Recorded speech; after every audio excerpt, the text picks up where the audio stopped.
Lists that claim to definitively reveal the best sports star are always a bone of contention, with everyone having their own opinion on what makes an athlete great.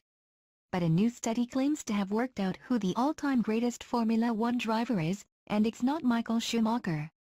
Using statistical analysis to account for improvements in car technology and team performance, researchers believe the greatest driver of all time is actually Juan Manuel Fangio. Dr. Andrew Bell, of the University of Sheffield's Methods Institute, believes Fangio is the sport's most accomplished competitor, based on pure talent rather than the technology of the car. Based purely on wins, the undisputed king of Formula One is Michael Schumacher, who stacked up an incredible 91 wins over his career, followed by Fangio and Alain Prost. But in his time driving for Jordan, Benetton, Ferrari and Mercedes, Schumacher had winning teams of mechanics, engineers and technicians behind him.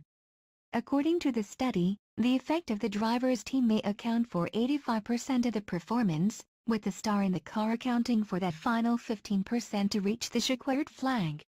When all of this is taken into account, Schumacher drops to 9th place, and Fangio takes pole position. The researchers also looked at the standings judging Schumacher once, taking all of his races into account, or judged him twice, separating his pre-2006 and post-2010 career races. In the latter scenario, Schumacher is in 3rd pre-2006, which pushes Hamilton into 12th. Argentinian Juan Manuel Fangio has long been considered by some to be the greatest, with the much-loved gentleman racer winning 24 51 races in his career, taking his last podium spot in 1957. This study found that about 2/3 of the team effect is consistent over time, with the rest caused by teams changing year on year. However, while the effect of a driver's team has increased over time, when it comes to the street circuits, driver's skill is still the winning factor.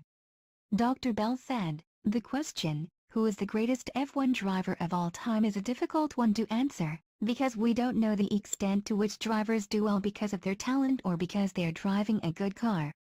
The question has fascinated fans for years and I'm sure will continue to do so. The team's statistical model enabled it to rank drivers and work out the importance of their teams. By taking this different view, some champions dropped out of the top 20, while other relatively unknowns popped up. Three-time Formula One champion Niki Lauda, for example, failed to get into the top 100, while Brazilian Christian Fittipaldi, who only graced the sport for a few seasons in the 1990s, crept into the top 20. According to Dr. Bell, things might have been very different if some of these drivers had different teams. He added, a similar model could be used to answer a variety of questions in society. For example, how much do individuals, teams and companies affect worker productivity, or how much classes, schools and neighborhoods affect educational attainment? This study is published in the Journal of Quantitative Analysis in Sports.